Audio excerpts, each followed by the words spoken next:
Bismillahirrahmanirrahim. Assalamualaikum warahmatullahi wabarakatuh. Apa kabar masa depan bangsa? Semoga sehat selalu, tetap dalam lindungan Allah Subhanahu wa Ta'ala. Pada kesempatan kali ini, kita akan membahas tentang kemampuan manajerial dalam bisnis global. Perkembangan teknologi informasi membuat perubahan bisnis terjadi begitu cepat. Ada beberapa perubahan dan diikuti oleh beberapa hal lain yang ikut berubah, beberapa support system yang ikut berubah, sehingga seorang manajer harus memiliki kemampuan dalam mengelola bisnis global serta mengetahui terkait dengan lingkungan global atau lingkungan internasional. Terdapat beberapa faktor globalisasi bisnis. Yang pertama adalah adanya perjanjian perdagangan internasional. Perjanjian perdagangan internasional itu diatur, tidak dengan mudah kita melakukan perdagangan internasional. Harus ada perjanjian atau mengikuti peraturan yang berlaku. Yang kedua, adanya pertumbuhan perdagangan internasional. Ketika telah dibuka atau telah diizinkan perdagangan internasional, membuat pelaku usaha tertarik untuk memasuki pasar internasional. Hal ini tidak lepas dari pasar-pasar yang semakin luas. Yang ketiga, adanya pertumbuhan perusahaan internasional. Ketika perusahaan sudah bisa memasuki pasar internasional, secara otomatis akan ada pertumbuhan berkaitan dengan permintaan pasar internasional. Yang keempat, terkait dengan restrukturisasi dan penyusutan organisasi. Ada penyusunan ulang atau penyusutan organisasi terjadi karena globalisasi. Penggunaan teknologi informasi adalah salah satu penyebab terjadinya penyusutan organisasi. Yang kelima, berkaitan dengan kemampuan melakukan transaksi keuangan secara instan dan global. Pada dewasa seperti sekarang atau pada masa saat ini, perusahaan atau organisasi dapat melakukan transaksi keuangan dengan mudah dan cepat. Masyarakat dapat berbelanja dari penjual dari negara lain. Pengiriman pun juga tidak begitu lama. Yang terakhir adalah berkaitan dengan transisi ekonomi terpimpin kepada pasar bebas, di mana pasar bebas membuka peluang bagi pengelola usaha, bagi pemilik usaha atau pemimpin perusahaan untuk mendapatkan kepemimpinan dalam pasar bebas. Dalam melakukan kegiatan bisnis internasional, terdapat beberapa macam persoalan. Di antaranya adalah berkaitan dengan perbedaan budaya. Perbedaan budaya dapat menghambat transaksi yang terjadi. Maka hal ini perlu dilakukan penyelesaian. Ada 3 cara bagaimana mengatasi perbedaan budaya. Yang pertama adalah mengharapkan orang lain untuk beradaptasi. Jadi partner kita atau klien kita harapkan ikut beradaptasi dengan transaksi yang kita lakukan atau dengan kebiasaan bisnis yang kita lakukan. Yang kedua adalah memahami perbedaan budaya. Dengan mempelajari kebudayaan orang lain, kita menjadi mengetahui cara apa yang perlu dilakukan untuk melakukan negosiasi atau untuk melakukan perdagangan agar dapat berjalan dengan lancar. Yang ketiga adalah mencapai cerdas secara budaya. Agar transaksi internasional dapat berjalan dengan lancar, maka perlu dilakukan pembuatan keputusan lintas budaya. Perbedaan budaya dapat diatasi dengan berbagai macam penyelesaian. Di antaranya adalah kita bisa melakukan langkah model rasional. Langkah yang pertama adalah pendefinisian masalah. Manajer atau pimpinan serta manajemen melakukan identifikasi permasalahan. Penting bagi seorang manajer untuk mencari tahu sumber permasalahan utama. Jangan sampai mendapatkan permasalahan yang tidak sebenarnya. Untuk pengambilan keputusan, kita harus mencari tahu sumber permasalahan yang paling utama. Perlu dilakukan kejelian, perlu dilakukan beberapa teknik agar menemukan permasalahan yang sebenarnya. Yang kedua adalah menghasilkan solusi potensial. Dari berbagai macam solusi yang didapatkan, dari berbagai macam strategi penyelesaian yang didapatkan, kita harus mendapatkan yang terbaik. Dapat dikatakan, kita harus menghasilkan keputusan strategis. Yang ketiga, menerapkan analisis sistematis atas solusi potensial. Dari hasil analisa yang kita lakukan, dari keputusan yang kita buat, kita harus dapat mengimplementasikan bahwa pilihan tadi merupakan pilihan yang paling potensial atau pilihan yang paling tepat. Dan kita bisa menjelaskan kepada orang lain bahwa keputusan tersebut dapat diterima. Yang keempat adalah memilih dan menerapkan alternatif terbaik. Pemilihan keputusan dan diterapkan sebagai cara untuk menyelesaikan permasalahan adalah keputusan yang paling tepat dalam keputusan lintas budaya. Perbedaan yang ada atau perbedaan yang terjadi di masa perdagangan, di masa perjanjian internasional, di transaksi internasional, diselesaikan dengan menerapkan alternatif yang terbaik bagi kedua belah pihak. Artinya, di sini pemilihan keputusan adalah untuk kepentingan bersama. Manajer global sering dihadapkan kepada keputusan dilematis. Artinya, ada beberapa keputusan yang sulit untuk diambil oleh manajer global. Yang pertama adalah berkaitan dengan memindahkan produksi ke negara lain yang memiliki tenaga kerja lebih murah. Artinya, ketika sebuah perusahaan sudah berdiri di suatu negara, terus ada potensi untuk meminimalisir biaya dengan memindahkan usaha, kita harus mem-PHK atau kita harus memutuskan pekerjaan karyawan yang lama untuk dipindah ke lokasi yang baru. Ini adalah beberapa keputusan yang dilematis. Kadang manajer merasa sayang, rasa kasihan bahwa karyawan yang lama ini adalah karyawan yang merintis atau karyawan yang ikut memperjuangkan perusahaan itu berdiri. Tapi karena tuntutan dari pemilik, tuntutan dari para investor untuk mendatangkan keuntungan yang lebih besar, maka harus memindahkan produksi ke negara yang lain. Yang kedua adalah melemahkan pembentukan serikat kerja ketika belum ada perserikatan.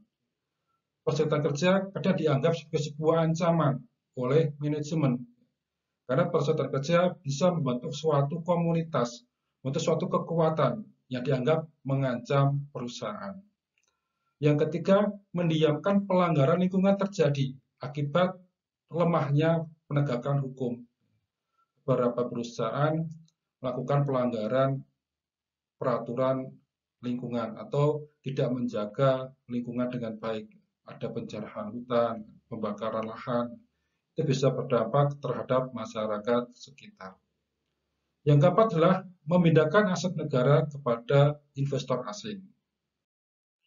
Contoh keputusan dilematis dari manajer global yang lainnya adalah mempromosikan beberapa produk berbahaya ke negara lain. Beberapa negara mungkin tidak melakukan pengawasan secara ketat, sehingga beberapa produk yang sangat berbahaya atau mengandung unsur bahaya dapat dipromosikan ke dalam negara tersebut. Berikutnya adalah melakukan bisnis di negara yang pemerintahannya represif atau beberapa negara yang menerapkan peraturan secara ketat, secara mungkin dikatakan penindasan. Ini juga menjadi sebuah keputusan dilematis bagi manajer global. Keputusan yang lain adalah berkaitan dengan penggunaan data yang dilakukan secara tidak terbuka. Artinya, data yang diperoleh atau informasi yang diperoleh dilakukan secara diam-diam atau bisa dikatakan mungkin malah melanggar peraturan. Yang terakhir, berkaitan dengan mengiklankan barang mewah di negara berkembang. secara pertumbuhan ekonomi, negara berkembang mungkin belum mampu ketika ditawari beberapa barang atau produk barang mewah. Tapi karena ada iklan, ada promosi barang mewah, masyarakat jadi tergoda untuk membeli produk tersebut. Sehingga dikhawatirkan akan mengakibatkan pertumbuhan ekonomi tidak stabil. Atau daya beli masyarakat dapat teralihkan menjadi membeli barang-barang produk mewah dibandingkan dengan membeli produk-produk buatan lokal. Bagaimana proses komunikasi lintas budaya itu dapat terjadi? Yang pertama adalah ada pengirim.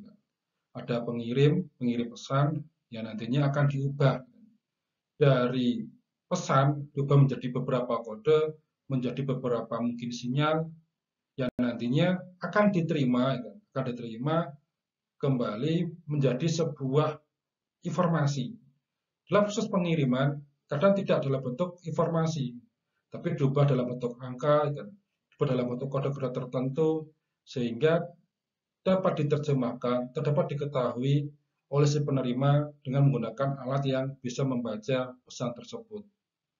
Hal ini dapat dilakukan untuk menjaga kerahasiaan, untuk menjaga komunikasi itu bisa berjalan dengan baik, keduanya saling menghargai. Atau antara pengirim pesan dengan penerima pesan adalah memiliki hubungan yang baik untuk menjaga kualitas data atau kualitas informasi. Ada beberapa gaya yang dapat dipilih dalam proses negosiasi. Karena dalam perdagangan internasional atau dalam bisnis internasional, seorang manajer harus memiliki kemampuan untuk bernegosiasi. Salah satu cara yang dilakukan dalam proses negosiasi adalah kita harus melewati beberapa tahapan. Yang pertama, dapat melakukan atau membangun relasi. Relasi dapat terbentuk ketika kita menjaga hubungan yang baik dengan klien atau dengan partner. Yang kedua adalah bertukar informasi. Dengan bertukar informasi, kita menjadi memahami apa yang diinginkan oleh klien kita, dan klien kita juga akan memahami apa yang diinginkan oleh diri kita atau oleh perusahaan kita. Yang ketiga, mencoba membujuk satu sama lain. Membujuk ini dalam artilah membujuk ke dalam hal yang positif, agar tercapai keputusan, agar tercapai kesepakatan yang menguntungkan kedua belah pihak. Yang keempat, membuat konsesi dan mencapai kesepakatan. Artinya, kesepakatan yang dibuat bisa menguntungkan kedua belah pihak.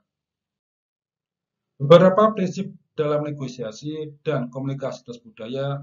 Yang pertama adalah mendapatkan pengetahuan untuk antisipasi perbedaan. Dengan kita belajar, dengan kita mencari informasi, dengan kita memahami, maka akan mengetahui perbedaan yang ada. Setelah mengetahui perbedaan, maka kita bisa saling menghormati ketika kita sudah mendapatkan informasi yang paling tepat untuk mengantisipasi perbedaan tersebut. Yang kedua adalah mempraktikkan kesadaran yang penuh. Kesadaran yang penuh bukan hanya berkaitan dengan penyelesaian tugas, tapi juga apa? Kesadaran dalam mentaati peraturan, kesadaran dalam menghargai perbedaan, atau kesadaran dalam mengetahui penerapan strategi secara tepat dan keseluruhan. Yang ketiga adalah mengembangkan keterampilan adaptif. Kita harus peka terhadap perubahan, perkembangan teknologi, perkembangan zaman, atau perbedaan klien yang menjadi relasi bisnis, itu bisa membuat kita terus melakukan perubahan atau bersikap adaptif. Maka perlu dilakukan pengembangan keterampilan yang adaptif. Terdapat dua dimensi gaya kepemimpinan. Yang pertama adalah kepedulian terhadap tugas, yang kedua kepedulian terhadap hubungan. Yang pertama, kepedulian terhadap tugas dapat diartikan sebagai seorang pemimpin memiliki cara bagaimana menyelesaikan tugas atau bagaimana dia peduli terhadap tugas yang diberikan. Apakah tugas dibiarkan begitu saja atau tugas dipantau sampai karyawan atau bawahan berhasil menyelesaikan tugas, atau ada evaluasi penuh dalam tiap tahapan penyelesaian tugas. Pemimpin memiliki kepedulian terhadap orang lain, terhadap bawahan dalam menyelesaikan tugas. Yang kedua, adanya kepedulian terhadap hubungan. Ini bisa dilihat bagaimana seorang pemimpin menjalin hubungan dengan relasi, menjalin hubungan dengan karyawan, menjalin hubungan dengan pemilik, menjalin hubungan dengan bawahan. Sikap seorang pemimpin dapat terlihat bagaimana dia menjalin hubungan. Yang pertama tadi terkait dengan kepedulian terhadap tugas, juga berkaitan dengan bagaimana seorang pemimpin itu memerintahkan orang lain dalam pemberian tugas. Apa tugas diberikan secara dipaksa, atau tugas diberikan sebagai sebuah target, atau tugas diberikan sebagai sebuah capaian yang harus didapatkan oleh semua anggota organisasi.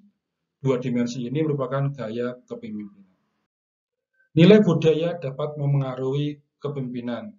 Di antaranya adalah berkaitan dengan jarak kekuasaan. Yang kedua adalah berkaitan dengan penghindaran ketidakpastian. Dan yang terakhir adalah berkaitan dengan maskulinitas atau feminitas. Agar bisnis internasional dapat berjalan dengan baik, maka seorang manajer harus dapat mengelola lingkungan kelompok. Adapun cara mengelola lingkungan kelompok berkaitan dengan yang pertama adanya dukungan dari manajemen. Ketika manajemen tidak memberikan dukungan kepada seorang manajer, maka manajer akan kesulitan dalam mengelola kelompok. Yang kedua adanya penghargaan. Penghargaan diberikan kepada kelompok bisa membuat kelompok tersebut lebih aktif terhadap perintah atau terhadap tugas yang diberikan oleh pimpinan. Yang ketiga adalah status kelompok. Kelompok yang memiliki anggota besar dapat memengaruhi lingkungan atau dapat berpengaruh terhadap kondisi perusahaan. Maka seorang manajer harus mengetahui bagaimana status kelompok itu terbentuk. Yang keempat, berkaitan dengan manajemen diri. Seorang manajer harus bisa memanage dirinya sendiri, juga bisa mengatur manajemen sebuah perusahaan dengan baik, tidak mencampur adukan antara kepentingan pribadi dengan kepentingan perusahaan. Alhamdulillah kita telah mempelajari terkait dengan kemampuan manajerial dalam bisnis global. Mudah-mudahan yang kita pelajari pada kesempatan kali ini dapat bermanfaat untuk masa depan yang lebih baik. Terima kasih. Alhamdulillah. Assalamualaikum warahmatullahi wabarakatuh.